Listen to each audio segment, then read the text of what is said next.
Welcome to Conversations We Needed with Our Parents Growing Up. Today's topic is growing up in silence about mental health. Here's what I wish I knew. Yeah. So back in January, we had listeners send us things that they were curious about, and this was one of the ones that was shared with us. I wish they would have been honest about the state of my parents' mental health and mental health in general. Not always saying they were at the end of their medication cycle or that something had set them off. I wanted to know what was actually going on. Maybe not when we were little, but when we got to high school would have been helpful. We've spent years going through research to find our own avenues of therapy, how to help our anxiety, including medication. Talking about the genetic parts, including family history, and that the environment that we live in and surround ourselves with has an impact. Whew, that was a big one. We actually recorded several months ago our practice session, essentially. And what we've realized is what can we talk about in a short period of time? And then recognizing that the how of this is actually quite an extended conversation. And so our goal in these is to give some things that we think might be helpful to understand. Not in any of this is an excuse. We all have agency to choose learning. And so sometimes our parents step into that and sometimes they don't. Sometimes they may not even believe that things can be different or even know that people live differently. So one of the things that we were exploring is, what can we do in a 10 or 15 minute reel about each one of these topics? And so, these are assumptions that we're making, knowing that every listener, even if they have the same question, they may be asking for a different reason. But what we're hopeful for is that as children, wanting understanding. Why is this happening?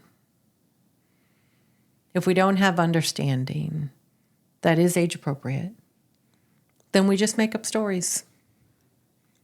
Right, or we freeze in fear. Right. Or abandonment because it can be, the behaviors can be frightening to children, or just they can't understand it at all. And so then there's silence around the whole topic. Right. And when there's silence around a topic for children, that can result in confusion and shame and stories about self-blame. This must be me. Right. All kinds of things can go on, right? Right. So by us sharing this, we're hoping that parents that are out there, no matter your age and no matter your children's age, might, reconsider conversations that you haven't had, knowing that it can be helpful, even if there aren't answers, but just opening the door to the conversation. Yeah, and I think some idea of why parents would avoid it would Absolutely. be helpful, babe. Yeah, and so when I think about, why might parents have avoided it, probably very similarly to our attempt at it initially, which was, wow, this is a really huge topic. Yeah. There can be, fear of judgment, fear of, shame just around the fact that it's happening. We can want to protect our children from really complex emotional truths. And sometimes we don't give our kids enough credit, and sometimes we give them a lot of burden. And so we're not saying that there is a right way, but there are absolutely reasons that parents avoided talking about it. Again, not that we want people to start stepping into uncomfortable things instead of avoiding, instead of perpetuating generations of silence.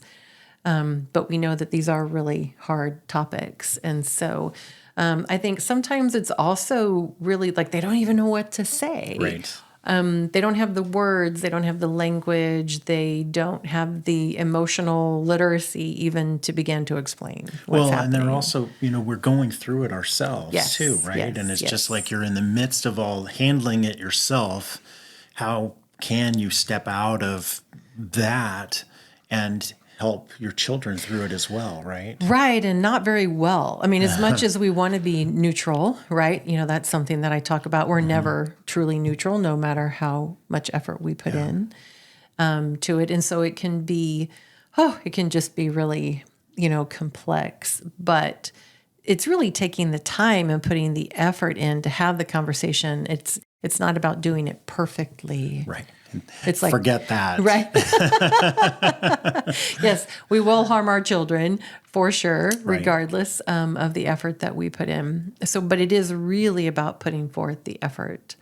But, what I feel like this person, was looking for with the question is, this honesty and emotional clarity. So hopefully the burden didn't feel so great to them at whatever their age was. Right. I also think that it gives people more permission to talk about it. I think when it's not talked about, then there's like this assumption of secrecy. And then I don't even feel like I can ask maybe other people that are in my life, maybe a teacher or a counselor or a neighbor or a relative. And so talking about it, even if it is not done with a lot of mental health language or knowledge, we're still giving our children permission to have the conversation. But I also think we're looking for tools, to help so that we're not passing down just another generation of avoidance around mental health issues in families. Agreed. And it's like so many things. It's just so personal and it's so deep. Mm-hmm. And how do you decide as a parent, how far can I go? What's appropriate? Is this, wrong with the other spouse? Just all those things are going on. And I guess the point of all this is to have the thought process going on now so that we can prepare ourselves to do it as well as possible if and when the situation comes up, or if you're in the midst of it. It's a way to start putting a framework around it. Absolutely. Hopefully. It's not easy. No. And I think that there is still a lot of newer conversation. And I say that newer, but, the last few decades, but I feel like it's still something that we're trying to grab hold of and find the language for, which is, mental health issues come to us and through us in a lot of different avenues. I mean, some of it is trauma. Some of it is a genetic imbalance. And I don't, and people will talk about, certain mental health disorders as being like more genetic. And that is true. What I'm, talking about is, understanding our physiology. Not everybody is born with a brain that is perfectly formed and developed. And I just don't think we think about that. There's a lot of things that can begin to influence our brain and its development as soon as we are conceived and all the way through in utero, let alone what happens after that. And so understanding that, how we care for our body, impacts our mental health. Are there things we can do as a family to be respectful of that? Whether it's, having activities, making sure we get sunlight, creating structure around sleep, screen time, making sure that our brain has the omega-3s that it needs in order to function well, that we're hydrated. There are absolutely things that we can do that are connected to mental health that we don't talk about. I think often we think about it as the really big bad diagnoses, right? That's where I was going to go next. Right. So let's go to that. As opposed to the, just mental health is a really big topic. Right. Right. So what were you? It could be a whole gamut, a whole range of behaviors or Yes. emotional dysregulation, not just, and so that's, as we were discussing it, I didn't want everybody to think, well, it means somebody with an extreme mental health disorder Right. or whatever it is. It could be that, but it could Right. also just be somebody who doesn't regulate their emotions very well. They're reactive, and when we're reactive, that could be about something that happened 20 years ago, not about what's going on today. So that's part of it, right? Sure. Or it is very complex. But if we could start normalizing the conversation around mental health so it wasn't such a touchy subject, something to be avoidant about, I think that would be really helpful. So, sometimes our brain needs help, just like a broken arm needs help. If we could just normalize it that way instead of it making it this kind of othering of people. Sure. We all struggle. I mean, we all do struggle, whether we have an official mental health diagnosis or not. Yeah. Right. And so, I mean, some of it is just learning new ways to manage ourselves, right? And Yeah. other parts too. Then I like this quote that I heard just the other day, which is sometimes it's chemistry, not character, right? Sure.